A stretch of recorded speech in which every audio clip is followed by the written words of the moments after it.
विगत काफ़ी समय से मैं अपना कोई भी नया वीडियो यूट्यूब पर नहीं डाल सका था और यदि अब आप मुझे सुन रहे हैं, तो मेरा निवेदन है कि ये वीडियो आपके लिए खासा ज्ञानवर्धक होने वाला है। मैं अब आपसे कुछ एक ऐसे प्रकरण यानी क्रिमिनल केस के विषय में चर्चा करना चाहता हूँ, जिसमें विचारण के दरमियान अभियुक्तगणों को आजीवन कारावास से दोष सिद्ध किया गया और फाइन से भी दोष सिद्ध किया गया। उस दोष सिद्धि के उपरांत हमारे द्वारा माननीय उच्च न्यायालय जबलपुर के समक्ष एक अपील प्रस्तुत की गई, जिसमें हमारे द्वारा सजा के स्थगन की मांग माननीय उच्च न्यायालय से की गई। अब इस केस को आपके समक्ष बताने से पहले ये बता देना बहुत ज़रूरी है कि ये प्रकरण वस्तुतः परिस्थितिजन्य साक्ष्यों पर आधारित मामला था और जब परिस्थितिजन्य साक्ष्यों के आधार पर ये प्रकरण में अभियुक्तों की शिनाख्त की गई, अभियुक्त गणों को उनके मेमोरेंडम के आधार पर दोष सिद्ध किया गया। उनके पास से वे वस्तुएं प्राप्त हुई जो दावा का अभियोजन करता था कि ये वस्तुएं अनन्यतः मृतक से संबंधित हैं, जिसके आधार पर उनका अपराध में पूर्णतः सहभागिता है। लेकिन जब इस प्रकरण में माननीय उच्च न्यायालय के समक्ष ये बात रखी गई कि जिन वस्तुओं को माननीय न्यायालय के समक्ष अनन्यतः मृतक से संबंधित बताया गया, उनकी शिनाख्त की कार्रवाई, हालांकि ये बहुत बड़ा विषय है कि शिनाख्त की कार्रवाई में क्या चीज़ प्रमाणित की जानी चाहिए और क्या चीज़ प्रमाणित नहीं की जानी चाहिए, इस संबंध में तो हम कभी विस्तृत रूप से शिनाख्त के संबंध में चर्चा करेंगे। लेकिन अभी जब शिनाख्त को मैं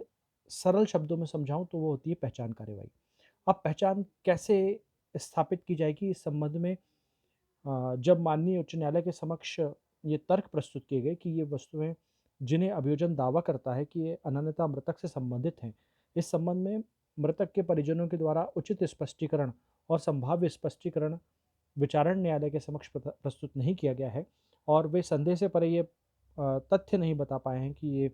वस्तुएं अनन्यता मृतक से संबंधित हैं, तो माननीय उच्च न्यायालय इस तर्क से सहमत हुए और माननीय उच्च न्यायालय के द्वारा अभियुक्त गणों को केवल शिनाख्तगी के महत्वपूर्ण विषय के आधार पर सजा के स्थगन का लाभ प्रदान किया गया। हालांकि इस प्रकरण में सबसे महत्वपूर्ण बात यह भी थी कि जब प्रकरण को देखा जाता है या प्रकरण के संबंध में माननीय न्यायालय के समक्ष अभी तथ्य स्पष्ट किए जाते हैं, तो उसमें ये चीज़ें देखी जानी बहुत ज़्यादा ज़रूरी होती हैं कि परिस्थितिजन्य साक्ष्य आखिर होते क्या हैं। क्योंकि परिस्थितिजन्य साक्ष्य अपने ही शब्दों से, अपनी शब्दावली से स्पष्ट करता है कि ये जो प्रकरण होते हैं, इसमें किसी सीधे साक्ष्य का अभाव होता है और कड़ी यानी एक साक्ष्य से दूसरे साक्ष्य को जोड़ना, उनसे उनका संबंध स्थापित करना, इसके आधार पर एक महत्वपूर्ण और गंभीर तथ्य अभियुक्त गणों के विरुद्ध आते हैं, उस आधार पर वे प्रकरण में दोष सिद्ध अथवा दोष मुक्त होते हैं। ऐसी दशा में जब इस प्रकरण में परिस्थितिजन्य साक्ष्यों को जोड़ा गया, तो ये परिस्थितिजन्य साक्ष्य अभियुक्त गणों के विरुद्ध पाए गए, जिसमें माननीय विचारण न्यायालय के द्वारा अभियुक्त गणों को दोष सिद्ध किया गया।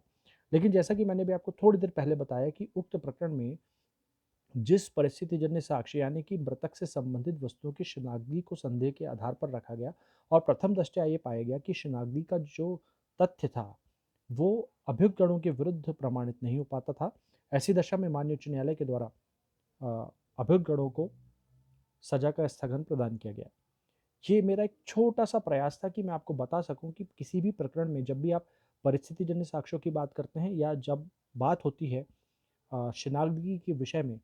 तो उस समय में बहुत सजग और बहुत गंभीरता के साथ साक्ष्यों को